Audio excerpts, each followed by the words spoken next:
Alright, so now that we've done the algebra, let's just go ahead and check our algebra with our technology, and it should be the same, right? That's a good way to check to see if we've done things graphically. So the first one, when I turn that function on,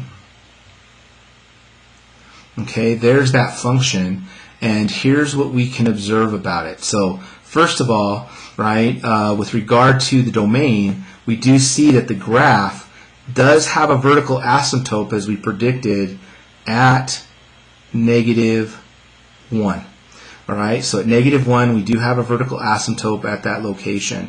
All right, and the graph is behaving as we predicted, behaving the same in both directions. So in this case, as we approach -1, the graph, the outputs are going to -infinity in both directions. So we did part A right, we did part B right, and we did part C right.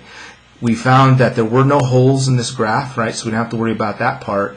Horizontal asymptote, we found it, the y equals to 2. And again, let me there's y equals to 2. So we can see as we go in this direction, the graph gets closer and closer and closer to 2.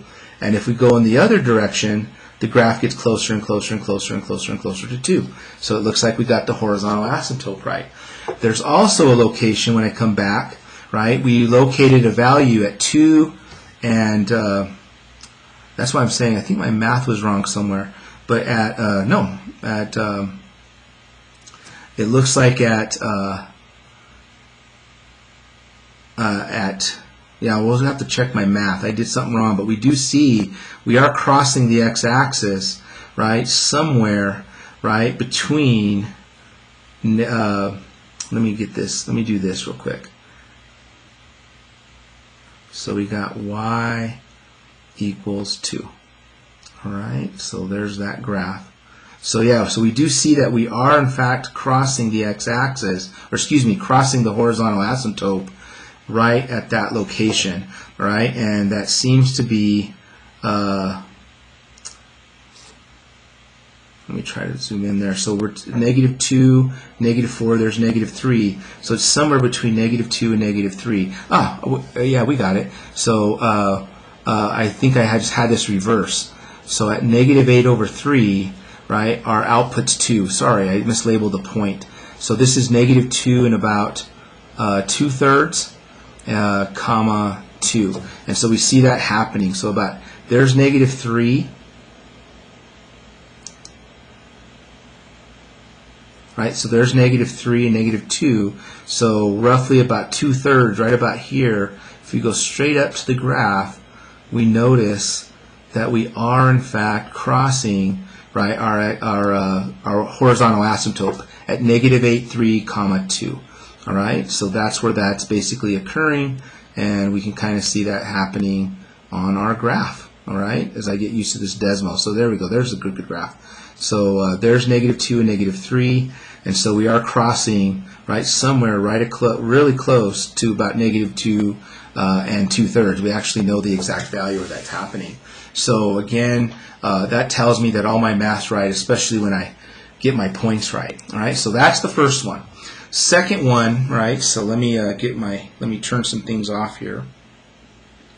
So for the second one, when I graph that, here's what that function looks like, and we again can see some of the behavior that we predicted. First of all, we can see that there is in fact a vertical asymptote at -3. Right, so 1, 2, -3. We also have the predicted behavior, it's multiplicity 1, so the graph's behaving differently on either side. -infinity on this side and +infinity on that side. So our vertical asymptote was worth it. The hole, we located the hole at 2 1/5. So kind of hard to see that here, but at 2, right, we can see that the technology is showing us that we actually are crossing, right, that it's defined, but we know from our math, right, that there's 1, so at 1, 2, 3, 4, 5, yeah, so at 2 and 1/5, right, we actually know that there's a little hole right there in the graph. So again, there's not a vertical asymptote, there's actually a hole in the graph, even though the technology isn't showing us we know that it actually exists. We can also see the horizontal asymptote. Let me zoom back out of here. So the horizontal asymptote is the x-axis, or y equals to 0, and we basically have that action going for us. And then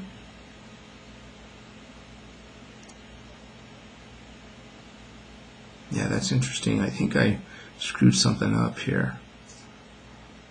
Oh, I know. Yeah, and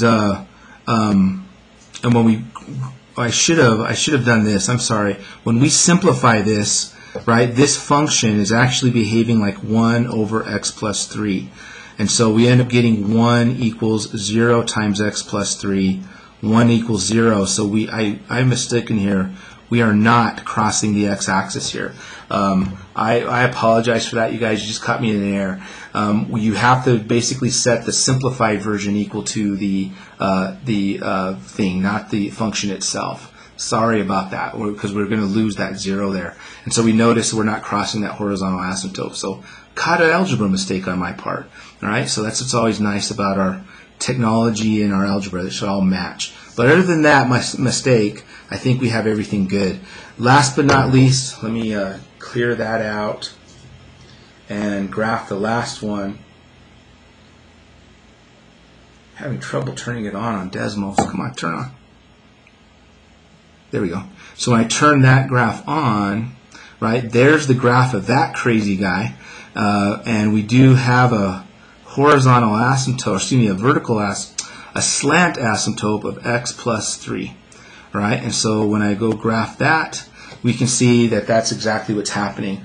We also had a vertical asymptote at x equals to 4.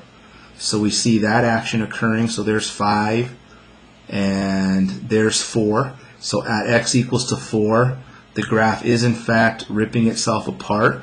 And it's basically behaving differently on either side of it. Negative infinity this way, positive infinity that side, and then we can see that as x gets bigger positively and negatively, the graph basically starts hugging the line x plus 3. So with the exception of my little error with my my point I graphed for where we're crossing, and the fact that I should have set the simplified form equal to 0 to find out where we're crossing the horizontal asymptote. But with the exception of those two errors, hopefully you guys can learn from my mistakes, and we basically have covered it. So we are now ready to move to 5.5. We've broken down all the new graphical features of these guys, and in 5.5 we're basically going to put the technology aside, and we're going to put all this together to actually graph these functions on our own by hand, by algebraically. And hopefully I won't make any silly mistakes like I did here. Alrighty, so that wraps up 5.5. Finally, after what, about a dozen videos, pretty heavy stuff here, a lot of moving parts, but hopefully they all start to make sense as you kind of just keep to practice them. And if you need help, ask questions on Canvas, request an office hour time with me, whatever it takes to help your learning process continue to grow. All right, see you in the next chapter, section 5.5. Talk to you later.